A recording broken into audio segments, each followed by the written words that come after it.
Hello बच्चों, welcome to Patidar ji.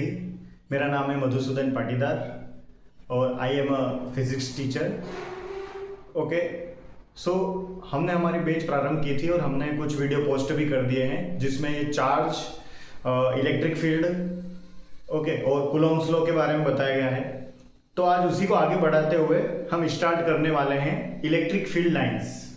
Okay, वो समझेंगे और उसके बाद मैं आपको कुछ क्वेश्चंस भी करवाऊंगा, है ना, जो अभी तक हमने पढ़ा है उससे रिलेटेड। ओके, सो हम स्टार्ट करते हैं इलेक्ट्रिक फील्ड लाइंस।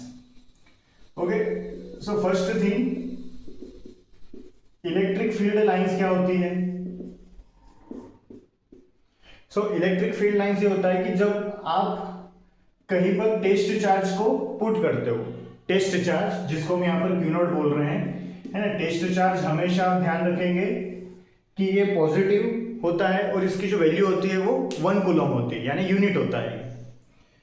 तो जहां पर अगर हम टेस्ट चार्ज रखते हैं और टेस्ट चार्ज जिस भी पाथ को फॉलो करते हुए जाता है उस पूरे पाथ को ट्रेस करना, वो ट्रेस करना ही क्या कहलाता है? इलेक्ट्रिक फील्ड लाइंस, या कई बार हम इसको बोलते हैं इलेक्ट्रिक लाइंस ऑफ फोर्स।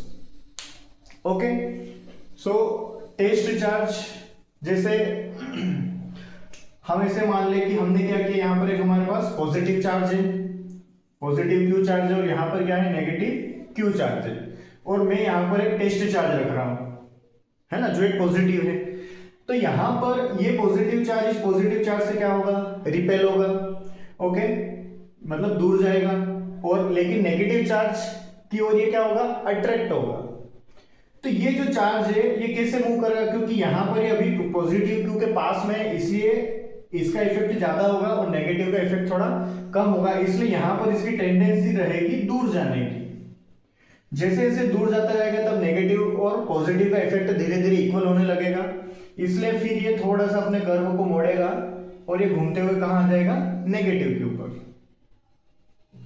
ऐसे अगर मैं नीचे यहां पे टेस्ट चार्ज रख दूं तो क्या होगा? ये इससे नीचे आएगा और जैसे जैसे दूर जाएगा वैसे वैसे नेगेटिव अपने इफेक्ट को बढ़ाएगा और ये वापस उसके ओर धीरे धीरे अट्रैक्ट होने लग जाता है। तो जब टेस्ट चार्ज का, है ना, टेस्ट चार्ज जिस पाथ को फॉलो करता है इनसाइड द इलेक्ट्रिक फील्ड, उसको ट्रेस करना ही क्या कहलाता है? Electric field lines. ओके, सो अगर मैं इसकी डेफिनेशन लिखूं तो आप लिख सकते हो कि trace of test charge, trace of test charge in electric field, है ना, इसको हम क्या है? कर्वेचर में जब हम शो करते हैं, है ना, शोज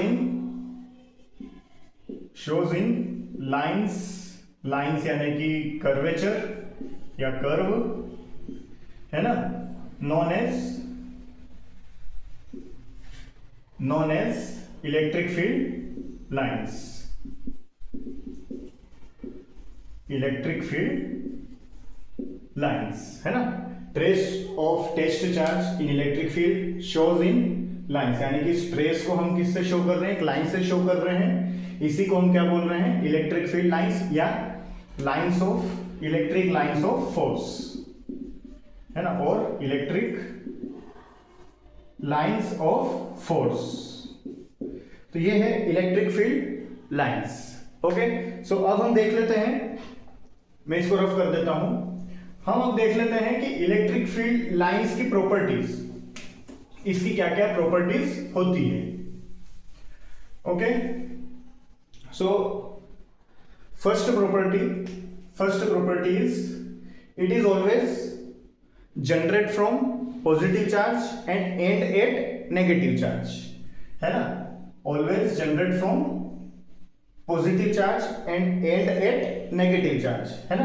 मैं यहाँ पे इसको लिख नहीं रहा हूं, मैं जो बोल रहा हूं, आप अगर आप नोट्स बना रहे हैं, वैसे नोट्स आपको बनाना ही चाहिए, है ना, क्योंकि बिना नोट्स के आप वापस रिवाइज कभी भी नहीं कर पाएंगे, इसलिए नोट्स बनाना आपके लिए बहुत जरूरी है।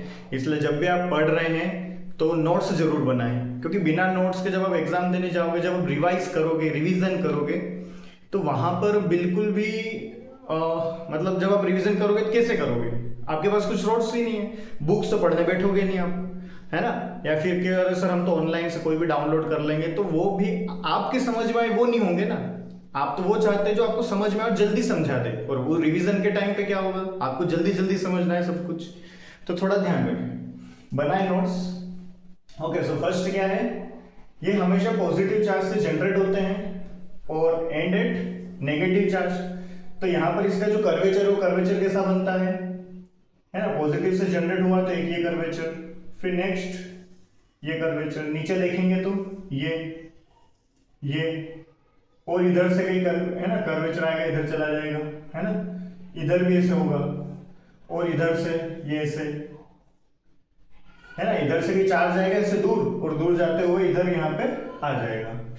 ओके, सो आप हमेशा डायरेक्शन बनाना मत भूलना, है ना। यहाँ पर डायरेक्शन बहुत जरूरी है, क्योंकि पॉजिटिव से स्टार्ट हो रहा है नेगेटिव पे, तो सारी डायरेक्शन पॉजिटिव से नेगेटिव की ओर ही होनी चाहिए, मतलब कि पॉजिटिव से दूर जाते हुए और नेगेटिव की ओर आते हुए डायरेक्शन होनी चाहिए सारी। जैसे ये अगर मैं बनाऊंगा तो मुझे कुछ इस टाइप से बनाना पड़ेगा, यहां से दूर जाते हुए, यानी कि इस टाइप से। अगर एक सीधी लाइन खींचूं तो सीधी लाइन कुछ ऐसी होगी। ओके, तो ये क्या है, हमेशा पॉजिटिव से स्टार्ट होगी, नेगेटिव पर खत्म होगी। सेकेंड पॉइंट क्या है, सेकेंड पॉइंट ये है कि ये हमेशा अगर कोई सिंगल चार्ज है ना, अगर सिंगल चार्ज है तो ये इंफिनिटी तक जाती हुई दिखेगी या फिर इंफिनिटी से आती हुई दिखेगी। जाती हुई और आती हुई मतलब, okay, for single charge it is goes up to infinity, तो ये कहां तक जाएगी, इंफिनिटी तक जाएगी। ओके, और if the charge has a negative, so it is come from infinity। अगर चार्ज नेगेटिव है तो ये कहां से आएगी, इंफिनिटी से आती हुई दिखती है। तो ये 2 पॉइंट हो गए, है ना। Next point,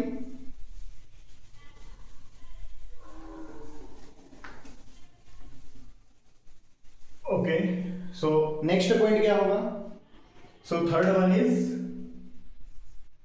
it has always closed, sorry, इसको हम ऐसे बोलेंगे कि it is a continuous curve. Okay, it is a, मतलब क्लोज्ड कर्व नहीं होगा, क्योंकि ये क्लोज्ड कर्व नहीं होती है ना, ये ध्यान रखना। Closed curve magnetic field lines होती है, ये नहीं होती है ना। इलेक्ट्रिक फील्ड लाइंस थर्ड जो है वो है it is a continuous curve, मतलब इसका जो कर्व होता है वो हमेशा क्या होता है, कंटिन्यूअस। जैसे मैंने प्लस से माइनस की ओर बना रहा हूं, तो ऐसा नहीं मैं प्लस से माइनस की ओर जा रहा हूं, बीच में छोड़ दिया फिर ऐसे बना दिया, तो ये कंटिन्यूअस नहीं है, क्या बीच में आपने यहाँ पर छोड़ दिया कर्व को। तो ऐसा कभी भी नहीं होता है कि ये ऐसे बीच में ब्रेक हो जाए, ये हमेशा कैसा कर्व होता है, कंटिन्यूअस, है ना, बिल्कुल ये ध्यान रखना। फिर फोर्थ क्या है, ये एक तो कंटिन्यूअस कर्व है, और नेक्स्ट वन इज, आप इसमें ध्यान रखना कि ये कभी भी क्लोज्ड कर्व नहीं बनाता, ये हमेशा ध्यान रखना, है ना। It has not form a closed curve, it is not form it is always not form a closed curve. Okay, मतलब ये कभी भी क्लोज्ड कर्व नहीं बनाता है।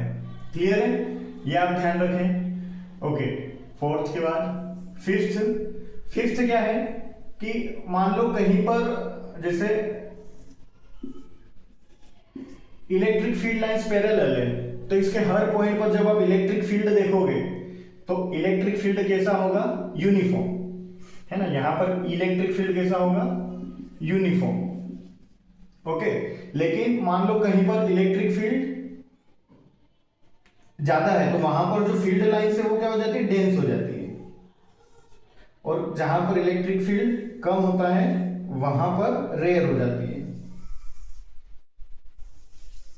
ये अब मैं इस वाले पॉइंट और इस वाले पॉइंट पे कंपेयर करूं, यहां पर इलेक्ट्रिक फील्ड E1 है और यहां पर इलेक्ट्रिक फील्ड E2 है, क्योंकि यहां पर जो लाइंस है वो डेंस है और यहां पर लाइंस क्या है, रेयर है।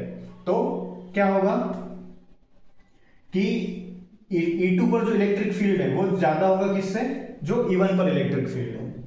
ओके, सो आप ध्यान रखना, जहां पर लाइन डेंस है वहां पर ज्यादा इलेक्ट्रिक फील्ड है, और जहां पर लाइंस रेयर है वहां पर इलेक्ट्रिक फील्ड कम है। Okay, so denser lines shows more electric field and rare lines shows less electric field, ये आप नोट कर लेना। ओके, सो नेक्स्ट थिंग है ना, आप नोट करते जाएं।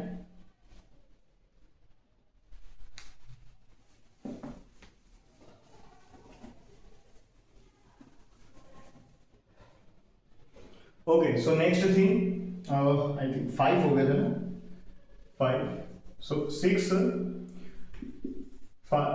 प्लस माइनस, चलो इसे बना लेते हैं।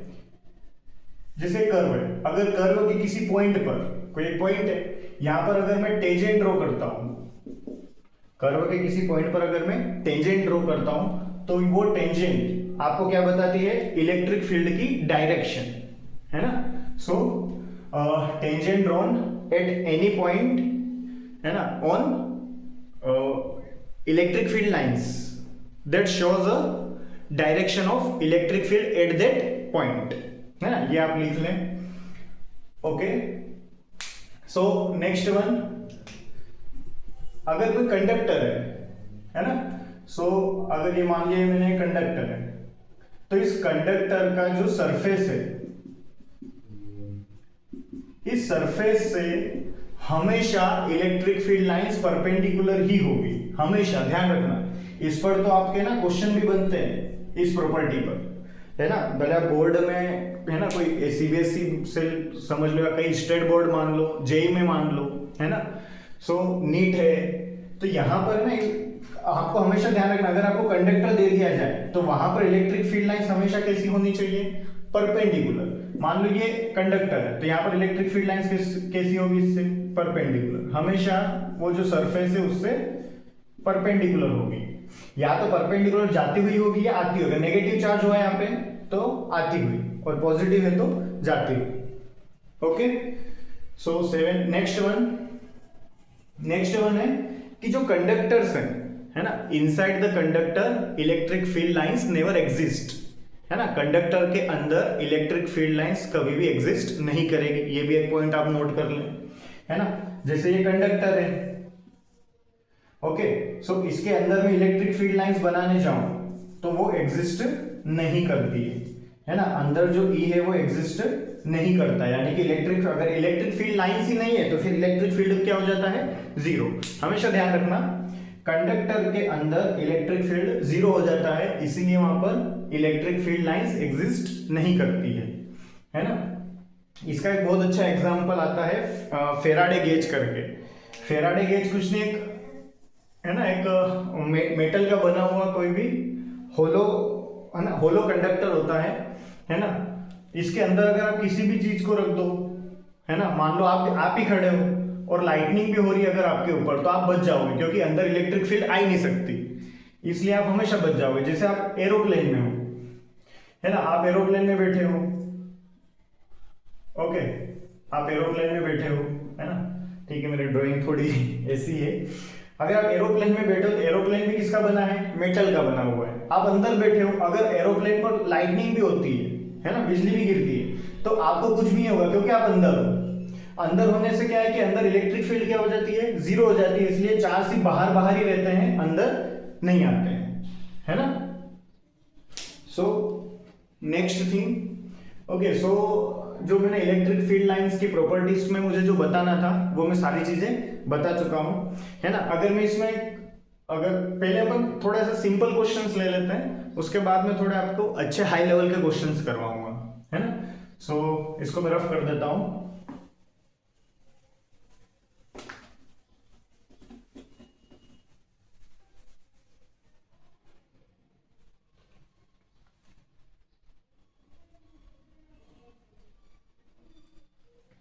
ओके, अगर मैं सिंपल क्वेश्चंस लूं तो आप ऐसे देख सकते हो, जैसे कुछ बोर्ड वगैरह में कुछ क्वेश्चन आ सकते हैं ऐसे, बाकी पॉसिबिलिटी बहुत कम है, पर सिर्फ समझने के लिए होते हैं ऐसे क्वेश्चंस, है ना। जैसे हमारे पास एक चार्ज है, प्लस क्यू चार्ज, ओके, इस चार्ज को हमने रखा है एट 2,3 पर, और आपसे पूछ ले कि 5,6 एक पॉइंट है P, यहाँ पे क्या रखा हुआ है चार्ज, इस पॉइंट पी पर इलेक्ट्रिक फील्ड की वैल्यू क्या होगी, ये क्वेश्चन आपके सामने आ सकता है। तो अगर ऐसे क्वेश्चन दिया है तो आप क्या करोगे, सबसे पहले जब आप कोऑर्डिनेट देखोगे, है ना, तो ये वाई एक्सिस है, ये एक्स एक्सिस है, मान लो ये 2 है, ये 3 है, तो पॉइंट कहाँ होगा, ये यहाँ पे क्यू चार्ज रखा हुआ है ना, कहाँ पर 2,3 पर। फिर ये है 5 और 6 पर एक पॉइंट है ना, ये आप इसमें देख रहे सेंटीमीटर में दे रखा है, मान लो ये शायद, सॉरी, हाँ ठीक है, वैसे पोजीशन है ना, पर अगर आप डिस्टेंस देखोगे इसकी तो ये किसमें होगी, सेंटीमीटर में। अभी वैसे पोजीशन लिखा है यहाँ पे, इसकी कोई जरूरत नहीं है ना, लेकिन अगर आप इनकी डिस्टेंस देखोगे तो सेंटीमीटर में आप ले सकते हो। सो इस पॉइंट पर मुझे क्या फाइंड करना है, मैग्नेटिक फील्ड, सॉरी, इस पॉइंट पर मुझे क्या फाइंड करना है, electric field, sorry. So electric field find करना है, तो ये चार्ज है, तो मुझे इन दोनों के बीच की डिस्टेंस देखना है, आर देखना है। तो ये जो आर है ये मैं कैसे देखूंगा, ये मैं देखूंगा क्या करूं, क्योंकि मुझे सबसे पहले क्या चाहिए, इनके कोऑर्डिनेट। तो कोऑर्डिनेट क्या दे रखे हैं, 5,6, इसके कोऑर्डिनेट 2,3। तो आपने डिस्टेंस फॉर्मूला देखा होगा 10th में, है ना, जो कोऑर्डिनेट सिस्टम चैप्टर आता है उसमें डिस्टेंस फॉर्मूला होता है, वो क्या होता है, √x2 - x1 का whole square plus y2 - y1 का होल स्क्वायर। अगर एक और एक्सिस आ जाए तो z2 - z1 का होल स्क्वायर, है ना, प्लस करके वो भी आता है। सो यहाँ पे r क्या हो जाएगा, x2 क्या है 5 और x1 क्या है 2, तो क्या हो जाएगा 5 - 2 का होल स्क्वायर प्लस y2 6 है और y1 3 है, तो 6 - 3 का होल स्क्वायर। तो r क्या हो जाएगा 5 - 2 3 का स्क्वायर प्लस 6 - 3 3 का स्क्वायर। ओके, दोनों ही 3 है, तो ये क्या हो गया 9 + 9, तो क्या हो गया √18। क्लियर, ये डिस्टेंस आ गई। आपको यहाँ पर इलेक्ट्रिक फील्ड निकालना था, तो इलेक्ट्रिक फील्ड क्या होता है, kq/r²। हमें मान लेते हैं कि अगर यहाँ पर कुछ मीडियम की बात नहीं की है, तो एयर मीडियम या वैक्यूम ही मान के चलेंगे। तो k की वैल्यू क्या हो जाएगी, 9 × 10⁹ q जो है q की वैल्यू नहीं दे रखी है, तो लेट मी कंसीडर 9 माइक्रोकूलम, है ना, q क्या है 9 माइक्रोकूलम। सो कूलम क्या है, चार्ज की यूनिट है, और माइक्रो मेरिट है ना, ध्यान रखना।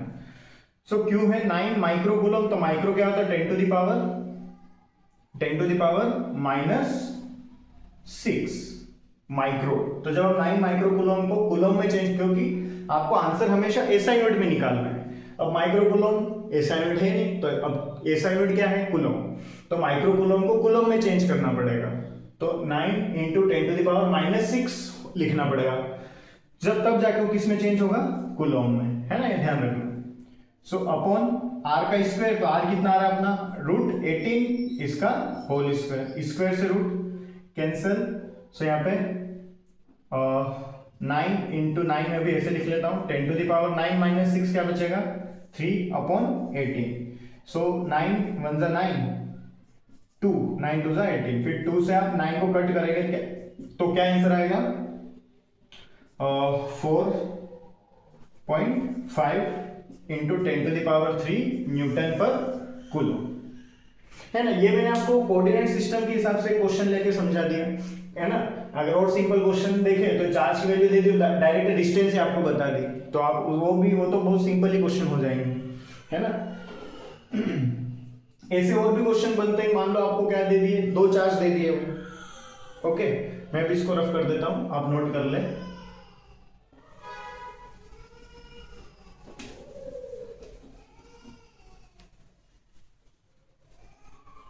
नोट कर लेना,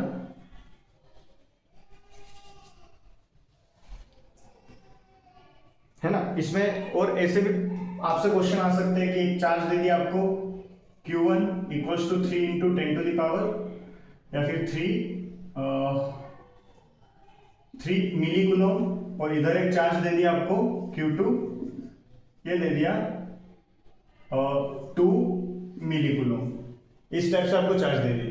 और आपसे क्वेश्चन पूछ सकते हैं कि इसके बीच में किस पॉइंट पर इलेक्ट्रिक फील्ड की वैल्यू 0 होगी। अब इसके बीच मान लो ये पॉइंट है, इस पॉइंट पर वो क्या बोल रहे हैं कि मतलब किस पॉइंट पर इलेक्ट्रिक फील्ड की वैल्यू 0 होगी। तो किस पॉइंट पर होगी, तो हम क्या करते हैं, कंसिडर कर लेते हैं एक पॉइंट पी है, इस पॉइंट पी पर जो इलेक्ट्रिक फील्ड है उसकी वैल्यू 0 होगी। तो मैं क्या करूंगा, इसको Q1 से इसकी डिस्टेंस लेट कर लूंगा, x डिस्टेंस है, और दोनों के बीच की डिस्टेंस भी गिवन होगी आपको, और वो डिस्टेंस कितनी होगी, लेट्स सी कंसीडर 3, ओके 3 ना लेते हो, अच्छा ओके 3 ले लेते हैं, 3 सेंटीमीटर, दोनों के बीच की डिस्टेंस कितनी है, 3 सेंटीमीटर। तो ये चीज आपको सब गिवन होगी, तो आपको बस पॉइंट बताना कि कौन से पॉइंट पर इलेक्ट्रिक फील्ड की वैल्यू 0 होगी। तो आप क्या करोगे, मतलब Q1 से x डिस्टेंस लेट कर लोगे कि वो x डिस्टेंस है जहां पर इलेक्ट्रिक फील्ड की वैल्यू 0 होगी। तो ये यहां से यहां तक की डिस्टेंस x है, तो बची हुई डिस्टेंस क्या हो जाएगी बताओ, क्या ये 3 माइनस एक्स होगी, ये बची हुई डिस्टेंस 3 माइनस एक्स होगी। ओके, सो अब आप क्या करोगे, क्योंकि यहां पर इलेक्ट्रिक फील्ड की वैल्यू 0 होना है, तो आप प्रिंसिपल ऑफ सुपरपोजिशन लगा सकते हो कि 1 की वजह से इलेक्ट्रिक फील्ड प्लस 2 की वजह से इलेक्ट्रिक फील्ड इक्वल्स टू 0 हो जाएगी, है ना, क्योंकि इसकी वजह से इलेक्ट्रिक फील्ड, इसकी वजह से इलेक्ट्रिक फील्ड, दोनों को प्लस करेंगे, आंसर क्या आ जाना चाहिए, 0 आ जाना चाहिए। अगर आप मैं देखो ये भी प्लस पॉजिटिव चार्ज, ये भी पॉजिटिव चार्ज है, तो पॉजिटिव पॉजिटिव है दोनों, तो पॉजिटिव से हमेशा इलेक्ट्रिक फील्ड दूर होता है। आप इलेक्ट्रिक फील्ड लाइंस भी देखी अभी हमने, है ना, इलेक्ट्रिक फील्ड हमेशा किधर होता है, दूर की साइड होता है। तो अगर पॉजिटिव है तो आपको क्या बनाना है, उससे दूर। तो अगर मैं इसकी वजह से देखो इलेक्ट्रिक फील्ड यहां पर, तो उसकी और उससे दूर, लेकिन उसी लाइन में, अलग कहीं भी नहीं जाएगा, तो ये E1 हो गया। और इसकी वजह से मैं यहां पर इलेक्ट्रिक फील्ड देखूं तो वो किधर होगा, उससे दूर, मतलब इधर पर उसी लाइन में होगा, है ना। ये हम पहले भी देख चुके हैं कि जो फोर्स होता है वो हमेशा उन दोनों को ज्वाइन करने वाली जो लाइन है उसके अलोंग ही होता है, या तो उससे अवे या उसके टुवर्ड्स, ये हमेशा ध्यान रखना। सो यहां पर ये क्या हो जाएगा, E2। अब मैं अगर देखूं तो इसमें क्या हो रहा है कि, है ना, मतलब दोनों की डायरेक्शन जो है वो क्या है, ऑपोजिट है, इसलिए मैं मान लेता हूं चलो E2 जो है वो नेगेटिव है ना। तो यहां पर क्या हो जाएगा, E1 minus E2 equals to 0। अच्छा E1 लिखेंगे तो क्या हो जाएगा, K इसका चार्ज Q1 अपन यहां से यहां तक की डिस्टेंस x स्क्वायर, है ना, फिर डिस्टेंस का स्क्वायर, फॉर्मूला यही है, माइनस E2 क्या हो जाएगा, K इसका चार्ज Q2, Q2 की वजह से है, और ये डिस्टेंस कितनी है 3 माइनस एक्स, उसका स्क्वायर इक्वल्स टू 0। अच्छा K एज इट इज रहने दो, Q1 की वैल्यू क्या है 3 मिली कूलम, मिली क्या होता है 10 to the power minus 3 upon x square, minus K Q2 क्या है 2 into 10 to the power minus 3, 2 milli, milli की जगह आप चेंज करके 10 टू द पावर माइनस 3 लिखोगे, क्योंकि ऐसा यूनिट में चेंज करना है, डिवाइड बाय 3 माइनस एक्स का होल स्क्वायर इक्वल्स टू 0। अब यहां पर देखो आप k और 10 to the power minus 3, k और 10 टू द पावर माइनस 3 को कॉमन निकालोगे, और कॉमन निकाल के कहां चले जाएंगे 0, है ना। तो सिर्फ क्या बच रहा है अब 3 अपॉन एक्स स्क्वायर इधर बच रहा है, ये माइनस का उधर जाके प्लस का, तो equals to 2 upon 3 minus x का होल स्क्वायर। अब इसको क्रॉस में ले आओ, सो 3 माइनस एक्स का whole square equals to 2x square. अच्छा 3 यहाँ पर a माइनस बी का होल स्क्वायर का formula 9 plus x square minus 6x equals to 2x square. So 3 का मल्टीप्लाई अंदर कर दो, 27 plus 3x square minus 18x equals to 2x square. ये इधर ले आओ तो क्या बन जाएगा माइनस का, तो क्या सिर्फ x स्क्वायर बचेगा, minus 18x plus 27 equals to 0। अब आप इसको क्या कर सकते हो, इसको स्प्लिट कर सकते हो, है ना। तो अगर मैं तो ऐसा अगर दो नंबर से देखूं जिसका मल्टीप्लाई करने पर 27 आ जाए, प्लस करने पर 18 आ जाए, तो थोड़ा सा मुश्किल लगता है ऐसा कोई नंबर। तो आप यहाँ पर क्या कर सकते हो, क्वाड्रेटिक इक्वेशन लगा सकते हो, है ना, minus B plus minus under root B square minus 4ac upon 2a। So यहाँ पर x इक्वल्स टू क्या हो जाएगा माइनस बी, यानी कि ये माइनस बी है, ये c है, और ये 1 होगा यहाँ पे, तो माइनस बी, तो minus 18 plus minus under root B square, तो 18 का स्क्वायर, 18 स्क्वायर क्या होगा 18 स्क्वायर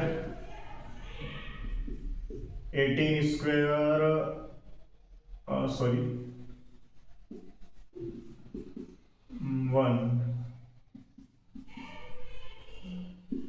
324 है ना, तो ये हो गया 324 माइनस 4 इंटू ए इंटू सी, यानी कि 4 इंटू 27। सो ये क्या हो जाएगा 108 डिवाइड बाय 2 है, यानी कि सिर्फ 2 बचेगा। सो क्या हो जाएगा यहाँ पर 324 माइनस 108, तो ये हो जाएगा 8। सो 218 है ना, तो ये हो गया।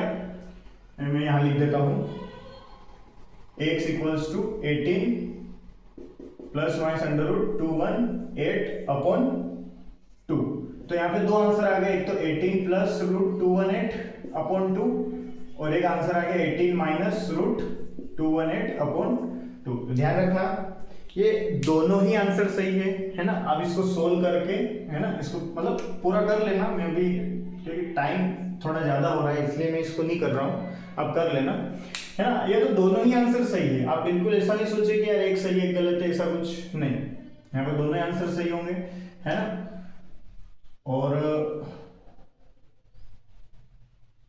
इसको आप सोल्व कर लेना एक बार है ना, तो आपके पास आंसर आ जाएगा। ओके, सो थैंक यू यहाँ तक वीडियो देखने के लिए।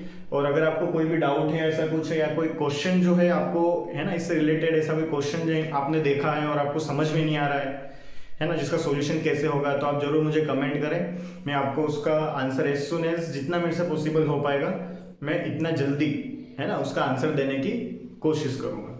सो थैंक यू, पढ़ाई करते रहो है ना।